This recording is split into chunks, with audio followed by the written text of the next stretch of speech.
Crisis మేనేజ్మెంట్లో రాజకీయ విమర్శలు చంద్రబాబు నాయుడు గారి మీద ఎదురు పార్టీ కాబట్టి ఆబ్వియస్గా చేస్తుంది.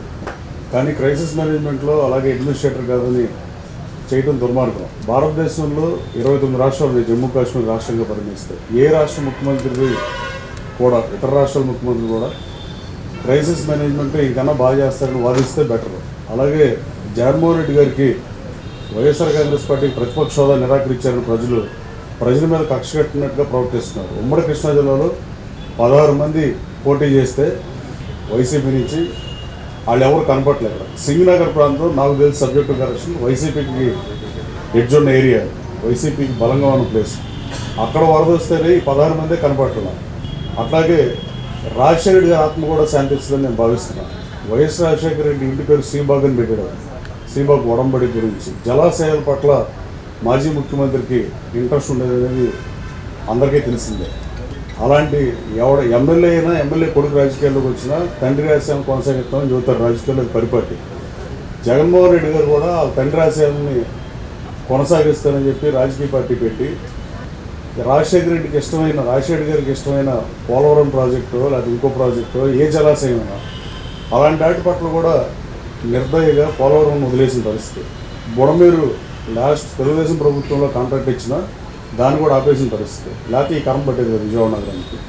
ఈ రాజకీయ విమర్శలు కాదు కానీ తండ్రి ఆశయాలను కూడా కొనసాగించలేక వాళ్ళ తండ్రికి ఇష్టమైన జలాశయాలను కూడా గాలికి వదిలేసి ప్రతిపక్ష హోదా జనాన్ని వదిలేశారని నేను భావిస్తున్నాను.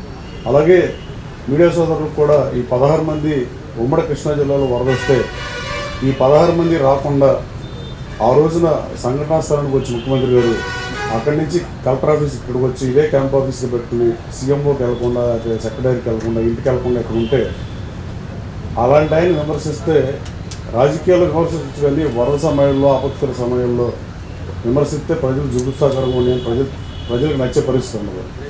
అలాగే జగన్మోహన్ రెడ్డి గారికి ఇప్పుడు మీ మీడియా ద్వారా సూచన చేస్తున్నాం. విదేశాలకు వెళ్దామని బెంగళూరు వెళ్దాం అనుకున్న మనిషి ఇక్కడ ఉండి ప్రజాస్వామ్యంలో రాజకీయాల్లోకి వచ్చిన ఎవరైనా ప్రజాస్వామ్యతగా వస్తుంది. అదే పార్టీ అయినా, కమ్యూనిస్ట్ పార్టీ అయినా, కాంగ్రెస్ పార్టీ అయినా, ఇంకో పార్టీ అయినా ప్రజల ఇబ్బందుల్లో ఉన్నప్పుడు ఆయన గాలికి వదిలేసి రాజకీయ విమర్శలు వరద సమయంలో చేయటం కేవలం వైఎస్ఆర్ కాంగ్రెస్ పార్టీకే చెల్లింది. అది ప్రజలు గమనిస్తారు. ఎట్టి పరిస్థితుల్లో మీడియా ద్వారా అడుగుతుంది. 16 మంది శాసనసభ్యులు పక్కన పారిపోయారో ఉన్నారో తెలియని పరిస్థితి. అంటే జనం చచ్చిపోయినా రారు, జనానికి ఇబ్బంది ఉన్న రారు. మీరు కూడా వచ్చి మాతో పాటు కలిసి వాళ్ళకి ఏదో ఒకటి హెల్ప్ చేస్తే అది ప్రజాస్వామ్యంలో పార్టీ ఉంటుంది అర్థం. కానీ లేకపోతే అది రాజకీయ పార్టీగా ప్రజలు భావించడం విధాలు తెలియజేస్తున్నాం. జెంట్స్ అయినా, మేల్ అయినా, ఫిమేల్ అయినా, ట్రాన్స్జెండర్ అయినా బాగానే ఉంటుంది. పవర్లో ఉన్నప్పుడు పిచ్చివాడు అవడం ప్రతివాడు చేస్తాడు. వాళ్ళ దమ్ముంటే ఇప్పుడు వచ్చి మాట్లాడేది కాబట్టి ప్రతివాడు చంద్రబాబు నాయుడు గారు నా మీద పోటీ చేయాలని ఇప్పుడు ఏమంటున్నారు. చంద్రబాబు నాయుడు గారు ఒక పార్టీ అధినేత 155 సీట్లు, 10 మంది ఎంపీ సీట్లు, 294 అసెంబ్లీ సీట్లు ఇచ్చిన నాయకుడు నా మీద అంటే అవి అవ్వని వాళ్ళకు కూడా తెలుసు.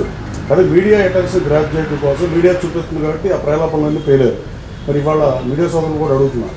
వాళ్ళ దగ్గరికి వెళ్ళి మైకులు పెట్టి మీరు అడగాల్సిన అవసరం ఉంది. ఒరే బాబు మీరు మాట్లాడారు కదా, ఈ బూతులు చెప్పారు కదా, మొగలు అన్నారు కదా, ఇప్పుడు ఏర్రా బాబు R&B గెస్ట్ హౌస్ కూర్చుని వాళ్ళకి కావాల్సిన ఛాలెంజ్లు తెచ్చుకుని వాళ్ళకి కావాల్సిన క్వశ్చన్లు అడిగించుకుని ఇలాంటి పనికిమాలిన రాజకీయంగా 5 సంవత్సరాలు నడిచిన పరిస్థితి.